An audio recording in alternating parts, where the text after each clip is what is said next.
You can now find me on RoadStr, the app connecting people through cars.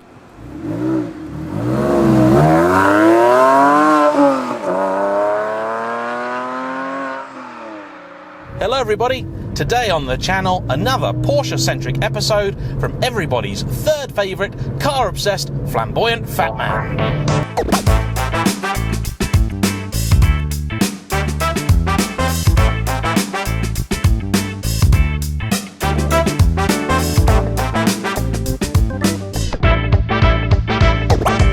We'll start today actually with a question. What is your dream Porsche? And I'll give you two answers, because you can choose one car that you can actually just hop onto Auto Trader now and buy, and another that maybe requires a little bit of fettling, a little bit of personalization, a little bit of customization. This question really is inspired by Porsche's newly sort of revamped Sonderwunsch program, where customers can have more or less whatever they want.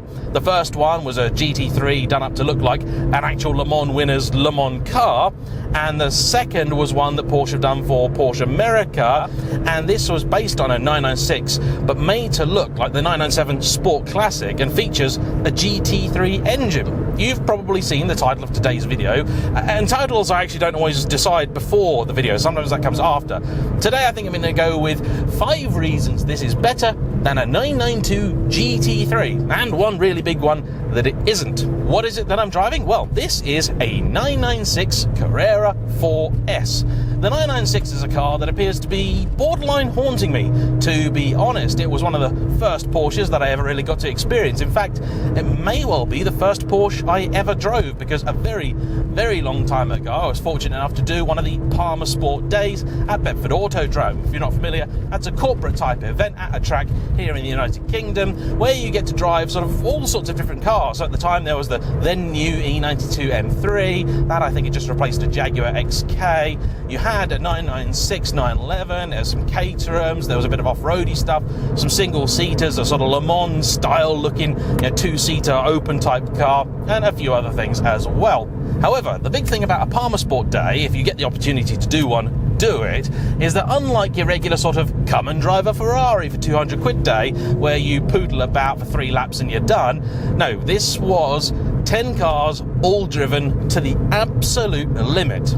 And on that day, of the 80 odd people who were there, granted most of them not petrol heads, I came third in the 911. So from that point on I realised that I really was a Porsche person.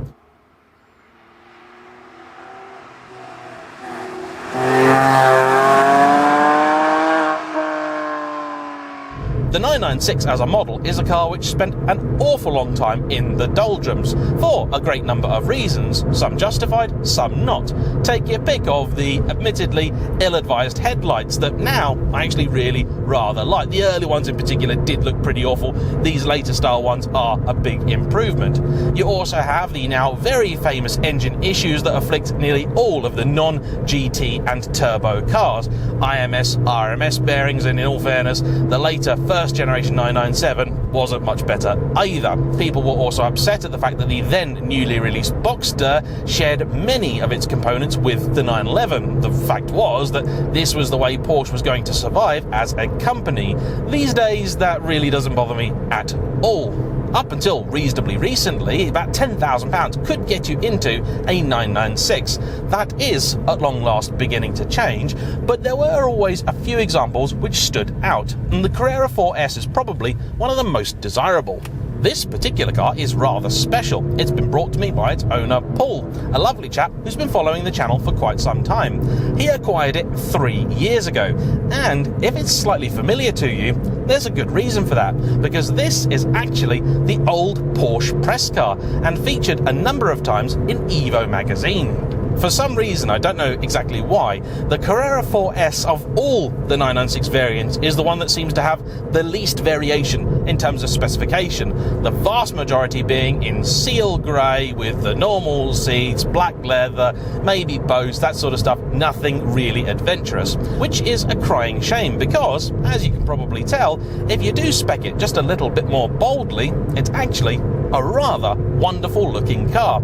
And that is reason number one that I think this could be a better car than the 992 GT3, which I've spent the last few days tooling around in. The regular 996 has a very narrow body. In fact, put it in a normal parking space and it looks almost comical.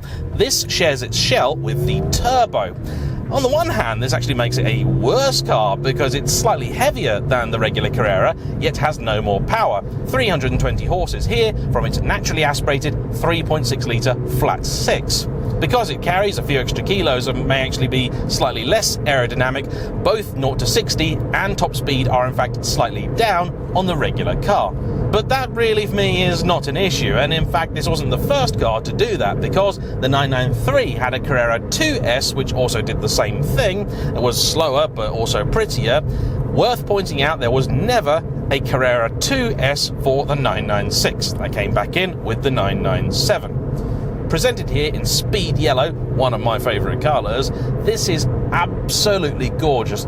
It's simple, it's elegant, it's still very classic 911, instantly recognisable, and I think it's a marvellous looking car. The GT3 is still a good looking thing. In fact, of all the 992s, it's by far the prettiest. However, it's a rather aggressive so-and-so that has a very, very different purpose in life. This, to me, a bit more classic. So, reason number two then, but before that, a musical interlude.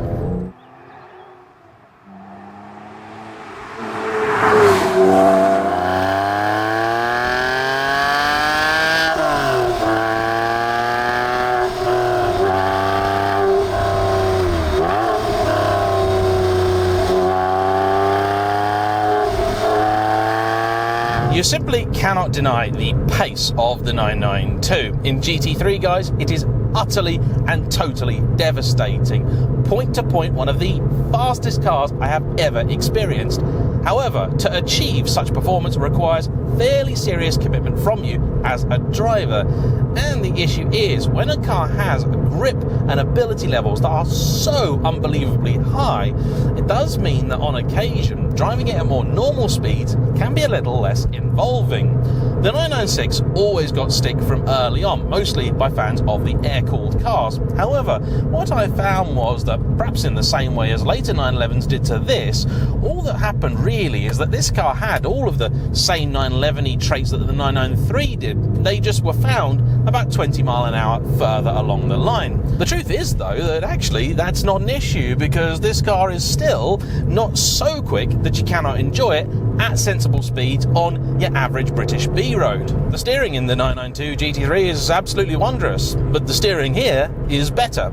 The steering wheel and the placement are not, though, because it's a very large wheel, sits very close to your thighs, and it has only forward and backwards adjustment, which means that not all body types and shapes are going to get on with this car very easily. Correctly set up, though, there is still a delicacy and a feel to this car which is pure and simple 911. What do I mean by that? Well, pretty simple really. 911 steering is special for a very good reason. The engine is in the wrong place, all the way in the back.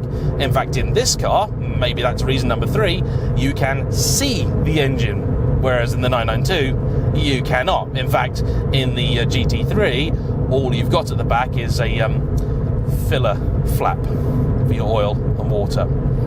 It's pretty tragic, actually.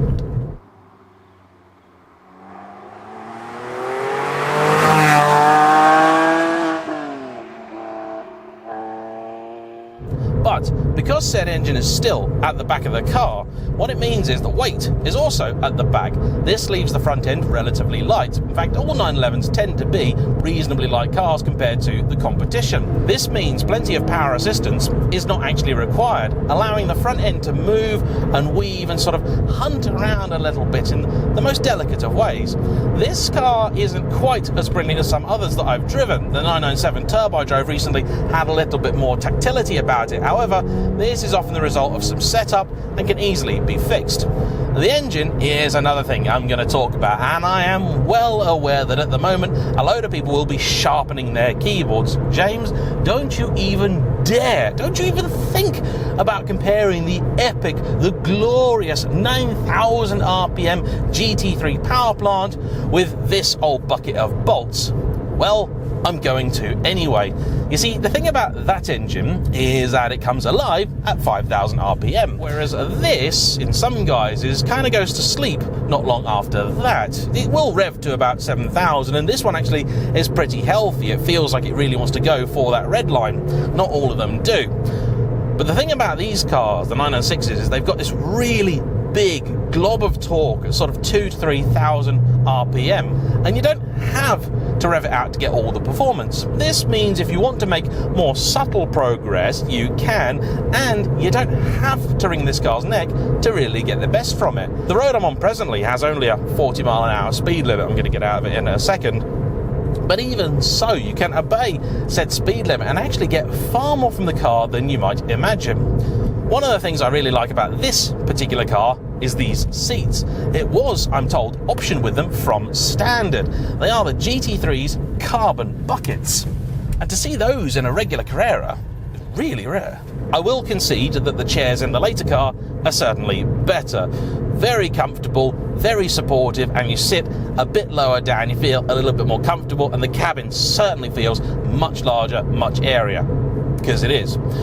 But what I prefer here is the view out, because you've still got that classic kind of 911 feel. You've got those more pronounced humps for the headlight housings, and the whole car feels considerably narrower than the GT3. One of the things I found with that car is it's about the only 911 I've ever driven which feels intimidating. By which I mean it feels like you're always taking up just a bit too much of the road. You're going along and you feel like you've got really only one option, whereas this, it's still small enough that you can pick and choose your line. You can decide how exactly you want to approach a corner. That for me has always been one of the 911's party pieces. It is a car you can simply get in and drive in more or less any scenario. Even in urban environments, it's actually a pretty easy car to place. You can park it without much issue. It works really fairly well.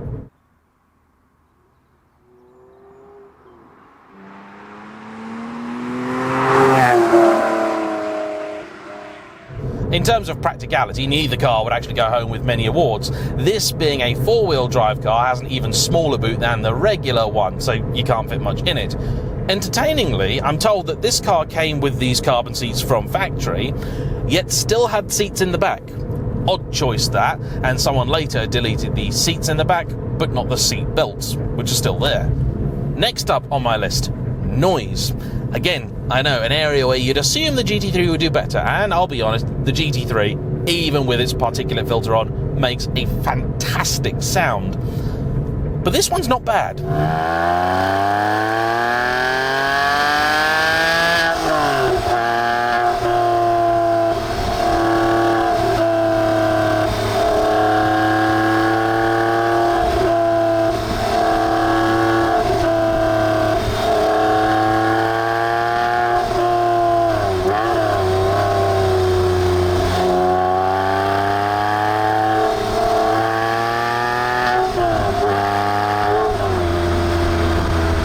This car has the Porsche Sports exhaust on, which does have a valve in it, although here it's been wedged open, so it's permanently making that noise. It's a bit louder than you might expect. I think perhaps a little bit too loud. I would personally like the valve to still work. However, it sounds amazing. Right on the edge, I think, of what you would want from a car like this, because it's got a little edge of harshness. I think some might consider this a little bit too sort of cherry bomb, shall we say. But for me, it's a nice sound. I prefer the more natural tones of the regular exhaust, which at low speeds actually has a real sort of animalistic growl about it. It's quite distinctive, really. However, those at higher speeds don't sound so good. My 996 C4S had the RSR mod on it, which is, I think, similar to the Gundo hack and things like that. So essentially someone's welded in a little bit of a bypass pipe so that some of the exhaust doesn't really do its job anymore and just lets it sound a little bit fruitier. The regular one, to be fair, is too quiet.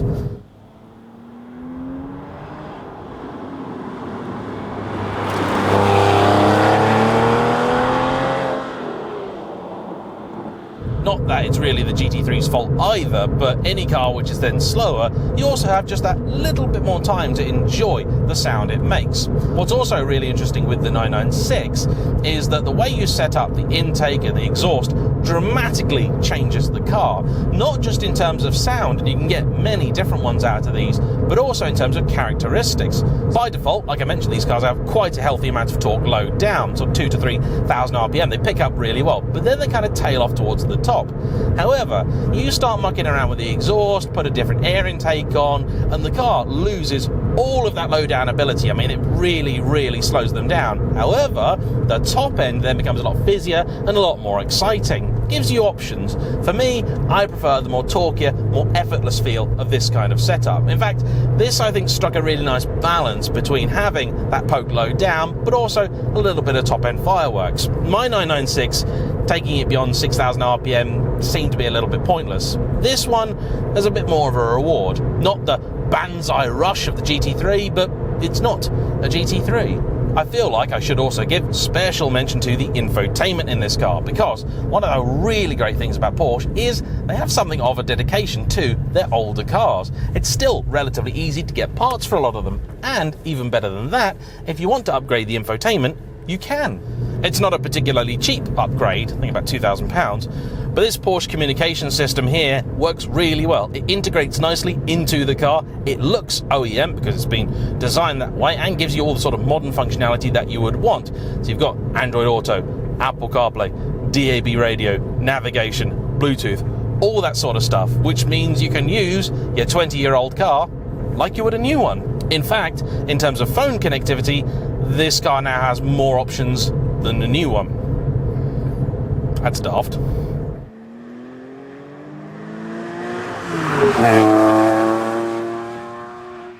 Obviously, these are also quite a bit cheaper than a GT3. Those on the used market are currently commanding well over £200,000. And if you buy one at that price, I'm sorry, there's no saving you. They're lovely cars, they're not that lovely. These, much more reasonable. However, in the last few years, because, like I said, they've become a little bit more appreciated, people have gotten over the issues that they have, or simply found ways to fix them, they have become considerably more desirable. And of the regular 996s, it's this that is second only really to the 40th anniversary that is the most desirable. Prices right about now start at around about £20,000 mark, rising to about 35 for the best examples. This is a dramatic increase on only a few years ago. I know this road quite well, and there were a lot of potholes on it, and they have patched some of them, but the rest of the road is still awful, which I'm actually grateful for, because it's a good way of testing this car out. One thing that this shares with the GT3 is a suspension which is just a bit too firm. And this brings us neatly onto the final topic. The one reason that these are not at all better than a GT3. Now, I'm not talking about the speed, because honestly, I do not believe, simply put, that faster equals better. For some people, it will, and if you want a track car, of course, the GT3 is going to be the superior tool. You also need to bear in mind that the entire premise of this video is entirely tongue-in-cheek, but hopefully still contains lots of very valid and useful information. When Paul got this car, although it was, in technical terms, absolutely fine, it passed an MOT, no problem at all, and was working just fine, he knew that it wasn't as good as it could be. So he handed it over to a specialist and told them, right, take this car and make it how it should be. This included a full rework of the suspension, replacement of the bushes, replacement of the springs, the dampers. It's back to its original MO30 specification. That's Porsche speak for sport suspension, which has always been a little bit too stiff, to be honest with you. He did that and loads of other bits, and the bill for all of that, are you ready, was £18,000. And if you're sat there thinking, oh, well, clearly he bought a knackered one, didn't he? No, it's on 84,000 miles, which actually for these is probably bang on average. If you believe, though, for a moment that you can buy into a car like this and have it in the condition it should be without spending a considerable sum, yeah, think again. I know a lot of people talk about how expensive it is to maintain something like a Ferrari, a Lamborghini, a Maserati, all that sort of stuff. Italians seem to get a lot of flack. But the fact is, your Porsche can be a very expensive thing too. And I don't think this is really a criticism of Porsche. These are 20-odd-year-old performance cars. Many of them have had reasonably hard lives, and even those which haven't have had sympathetic owners have still had miles under their belt, and if they haven't had miles under their belt, they may have sat, and in many cases that can cause just as many issues as being driven. The E46 M3 is absolutely no different. They've got to that stage now where many cars need some fairly serious work, or maybe lots and lots and lots of small jobs. And as these cars begin to become a little bit rarer, a little bit more desirable, used a little bit less, people tend to be less willing, or perhaps less aware, of what the car actually requires.